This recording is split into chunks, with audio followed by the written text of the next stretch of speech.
Hey guys, কি অবস্থা সবার? আশা করি সবাই ভালো আছেন। তো সকালবেলা ঘুম থেকে উঠে নাস্তা পানি করে রেডি হয়ে গেলাম প্রাইভেটে যাওয়ার উদ্দেশ্যে। তো গাইস, প্রাইভেটে পড়ি কই, মজা মাস্তি করি।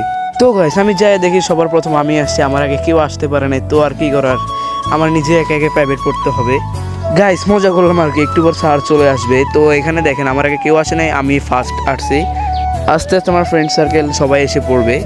তো গাইস, আমি যেহেতু একা আসি, তো আমার টাইম পাস করার জন্য নতুন একটা ধান্দা পাইছে। এই দেখেন এখানে নিউটনের তৃতীয় সূত্র আছে। তো এটা আমি দাঁড়িয়ে দাঁড়িয়ে বোঝার অনেকক্ষণ চেষ্টা করলাম। ভাই, যে হ্যান্ড রাইটিং কিছুই মাথায় ঢুকতেছে না।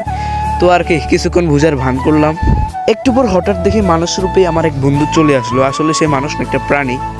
তারপর তার সাথে একটু হ্যান্ডশেক করলাম, আমাকে হাই হ্যালো বললো। তারপর গাইস, আরেকজন একটা প্রাণী আসলো, দেখেন আমাদের সাবেক নেতা।